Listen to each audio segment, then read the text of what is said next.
Hey guys, I am here with y'all tonight to speak with you on something, and we're going to make a plan. So I've got a few sit down videos I want to get done in the next few days while I don't have the kids, and I was actually reading my devotional. Actually, I read 2 different devotionals every night before I pray and read my Bible. I take about 10 minutes with those devotionals, and I'm on a really good one right now. Let me grab it and I'll show you. I'm actually reading this one right now. I actually got it at Ollie's, so I don't know where you can get it other than Ollie's, if they even still have it. It's called Fresh Start for Moms, Valerie Warner. And I was reading the passage, and sorry if you see my red, white, and blue flags flicking across you.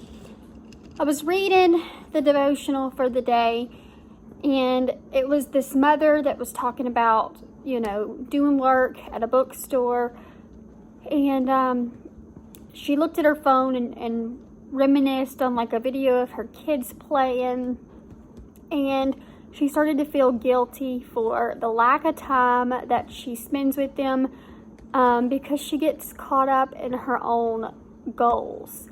And that really hit me hard because I am just like that. I'm a very goal-oriented person, and I am so goal-oriented that I set a goal and I give myself a timeline to get it done, and I write it out in planners and map everything out on how I'm going to do it. And it's not realistic. It puts way too much pressure on myself. And I do find that a lot of times that it does take time away from my kids that I could be spending with them. So I've got a notebook here, and I thought we would work out a schedule. I have a schedule for my kids on what they do, but I thought we'd work on a mom schedule so I can find where I have that little bit of extra time to squeeze in with them while still getting all of my goals done every day.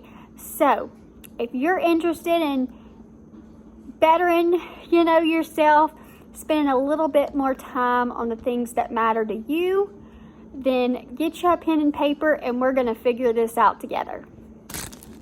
So I've got my little paper. I'll probably end up laminating it. That's just what I do.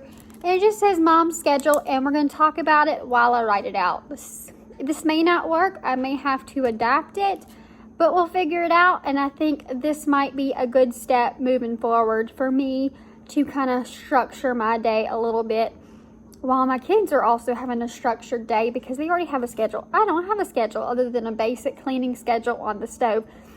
And I do know appointments and things come up. So every day is not going to look like this, and seasons change, I may eventually get a job or something like that, and this has to change, and that's okay. But in the moment we're living in right now for summertime, this is what I'm hoping this will look like.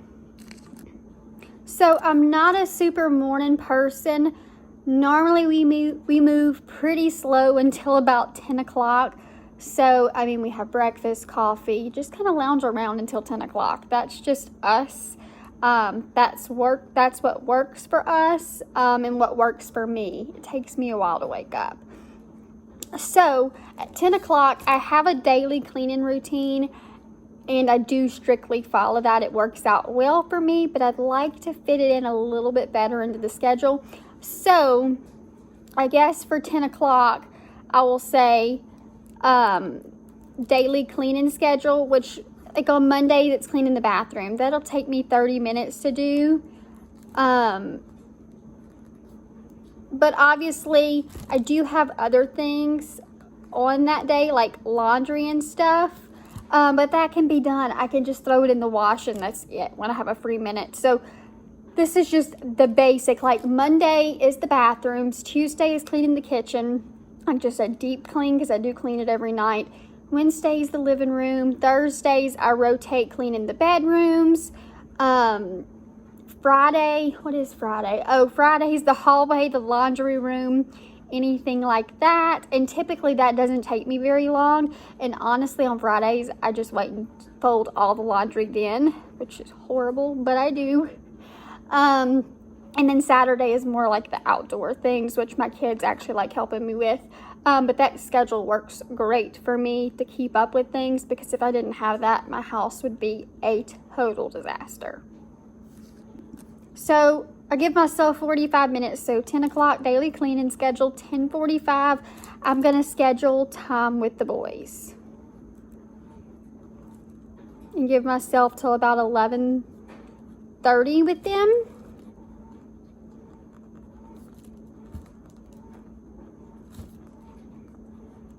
So I've got that written out. Then we'll put down 11:30.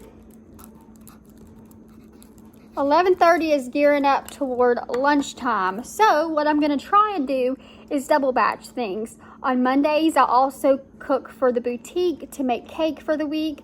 And then randomly throughout the week, I might make some kind of bread or, make homemade desserts. And so what I'll do, since 11:30 is around lunchtime, I'll go ahead and prep lunch. And if I have some kind of dough that needs to rise for a cake for like an hour or two, then I can do it during that time. So I can prep whatever I need to do during the week for the kitchen to keep it moving smoothly, not slowly. At 12 o'clock after lunch, that is typically when I start seeing the kids get super crazy and really needing my attention. So I'm going to give myself between 12 and 1 o'clock just to chill with them, whether it's play a board game, watch a movie, just something to kind of calm us all down. So I'm going to give myself a strict hour for that. Mason is 2, and he already does not take a nap during the day. So yeah, I have to find a way, and I think that might work. After that hour, I'm going to give myself about 30 minutes, and I'll do like pricing for the store, which I don't do that typically very often. I do that about once a week. I'll price things that I need to bring into the store, and then I'll just drop it off when I go. But I like to have it done a few days ahead, or anything that I need to plan, whether it's a meal plan, a grocery list, ideas to film for y'all here on YouTube, anything like that. Probably about 30 minutes. And like I said, if it's not something I'm doing that day, then we'll find something else to do, or I'll give an extra 30 minutes to my kids. Then during the day, I like to give myself little 15-minute increments here and there just to clean up clutter. So say I'm in the living room and there's just a ton of toys that need straightened up, or a ton of things that don't belong in the living room. I'll carry a laundry basket around, and I'll go by room. So I'll pick up things, only things for 15 minutes that go into the boys' room. And I'll throw it in the basket, take the basket into their room, dump it, and they usually clean up their room. If I still have time, typically I do because that's pretty fast, then I'll take a laundry basket, pick up my things, and go put them away, and so on and so forth. So that kind of works for every room. I don't do that in every room every day, but majority of the kitchen and living room and like the entry area is the main rooms that need to be cleaned up throughout the day. So that kind of works. After that 15-minute span at 1:45, we're going to try, again, if I have dough, go back into the kitchen, work that some more. And any more like deep cleaning, say at 10 o'clock, I didn't get the bathroom done, I'll give myself like 20-30 minutes to go back and finish anything that's on the list that I can get done during that time span. At 2:10, I'm going to spend about an hour and a half with the boys for the summer at least. I would like to try that. So usually around that time, they're outside, especially during the summer, playing on the water slide, and they're always asking me to get on it, and I always have excuses as to why I can't. So now I've got an open schedule, and I'm going to be on that water slide. At 3:30, if I need to do any type of sit-down video, that's when I'll work on that, or anything else that I might need to do within a 30-minute increment. I'll use that time to do that. At 4 o'clock, I typically start getting ready to cook dinner. So I try to have food ready at 5 o'clock because my kids get super hangry around that time. Mason goes to bed at 7 because he does not nap. So I'll start making dinner, and if it's done before 5, then I'll just leave it on the stove and heat it up through the oven if I have to. But at 4 o'clock, sometimes I run really late. I've noticed during the summertime I ran really late on making dinner, and I would like to have it ready on time because my kids are, when are we eating? And I get very, not frustrated or upset, but it gets aggravating because, like, I'm working on it. Don't you see me working on it, So I'm going to start dinner at 4 o'clock from now on. Typically, they eat at 5 o'clock. So when I'm really running late and behind, then it throws them all off. So I'm going to put down 5 o'clock after that. And if I have some lenient time, then I just do at 5 o'clock, we eat dinner. Typically, I eat once they're in bed because I'm not usually hungry by 5. Typically, I don't eat breakfast. I'm not a big breakfast person. I have a light lunch, which is usually like salad with some chicken in it and some cheese. I'm a light lunch eater, but I don't eat breakfast, but I do snack throughout the day. And that's partially with my hypoglycemia that I have. But dinner time is when I eat really heavy. I eat a lot at dinner time, so it makes up for missing breakfast in the morning. So at 5 o'clock, I'm going to give myself 30 minutes. Since they're typically eating at 5, I will go ahead and start prepping because after dinner, they take baths. So I'll start prepping, getting out their pajamas, running bath water, things like that. If sheets need to be put on the bed, that'll get done during that time. I wash all of our bedding once a week, I just stagger it on different days. So typically around that time, I need to start getting that ready. 5:30, again, the boys take their baths right after dinner, typically, unless they're soaking wet from the water slide, then I'll throw them in before dinner. But a lot of times I'm in the kitchen especially Cooper's taking a bath because he's super independent. And then Mason will sneak in there and try to get in with him. And Mom, and I'm just like, quit. So I'm going to block off about 30 minutes to help them with their baths and start settling down for the evening. After their baths, typically we watch some kind of movie, or if they did all their chores that are on their list, they don't have to do them, but if they want electronic time, then at 6 o'clock, if they did all their chores, they get to do their electronics for about an hour. They only get an hour of screen time a day, other than like the TV, which, but I feel like it's better than being right there on a tablet all day long. So movie tablets, I kind of have to help with that, but I can just find random stuff to do while they're doing that, or we can even just all sit down and watch a movie together. At 7, I have to take about 10 to 30 minutes, just depending on how the days went, to get Mason to bed. He will not go to sleep on his own, so I'll carve out about 30 minutes for that. At 7:30, especially if Cooper is here, I really like to take a little bit of time with him, like playing a board game, because we can't do that while Mason's awake because Mason will just destroy the whole board. He's done it before. So I'll take about 30 minutes to do that with him, and then come 8 o'clock, I'll go take my bath, my shower, and in the evenings, typically, I clean up the dishes, do things like that, run the dishwasher after my shower. I'm very finicky about that. I won't run it before I take a shower. I'm always terrified that there's not going to be any hot water left. I do my devotionals in the evening. I do my prayer in the evening. Read my Bible for a little while in the evening. If there's something that I want to do, I usually try to do some type of self-care for about 30 minutes in the evening, whether it's doing my nails, reading a book. So once they're in bed, then I kind of just do my thing. But Cooper kind of just goes to bed when he pleases. He never stays up super late. I think the latest he's ever stayed up is like 9 o'clock.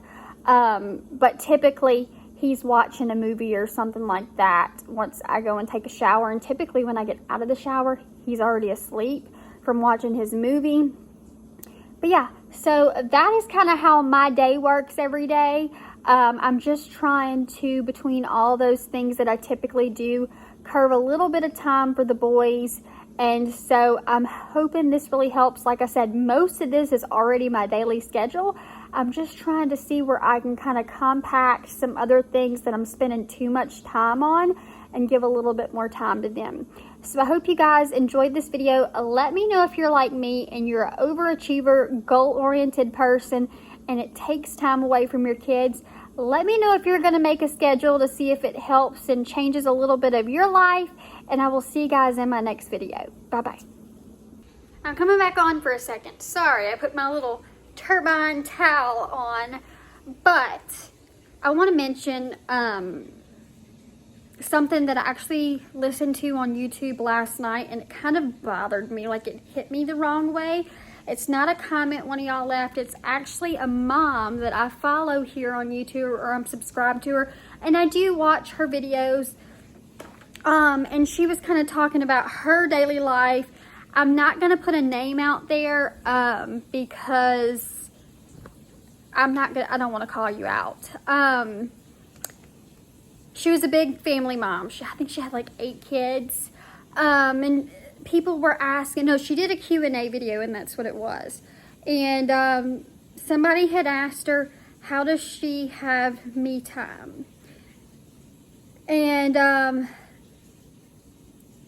she basically said that she doesn't believe in me time, that she believes it's a very selfish and worldly thing to do.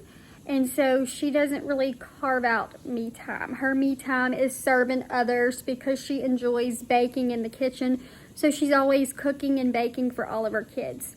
And I just have to say, I do not agree with that. And that really stung me wrong. For one reason, she said that it was not a biblical thing to have me time. And while she is correct in some aspects of that not being biblical, there are a few scriptures that do not directly speak on self-care, but they talk about caring for yourself so that you can be a godly person. Like Mark chapter 6, verse 31, Romans chapter 12, verse 1 through 2, Philippians chapter 4, verse 8, 1 Corinthians chapter 6, verse 19 through 20. I know you probably don't watch my video, and I did not leave a comment, so if y'all go looking, you're not going to find it. But I think it's very important for self-care as a mother. Even if you're a father, even if you don't have kids at all, self-care is very important. And please do not ignore your needs, because even in the Bible, if you cannot feed yourself and give to yourself, to your soul, you cannot give to others. I find myself, I give others way too much grace than I give myself.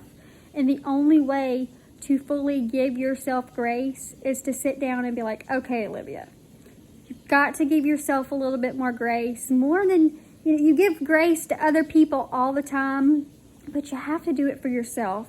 And that also includes some kind of self-care, of something that you can do that relaxes your body, and you can be like, thank you, God, for giving me this 30 minutes to do this. So let me know if you agree with me or if you agree with her, because I'm honestly kind of curious. Like, am I completely wrong about this self-care thing? Is it like a new thing, like she said, that's very selfish? Is it worldly?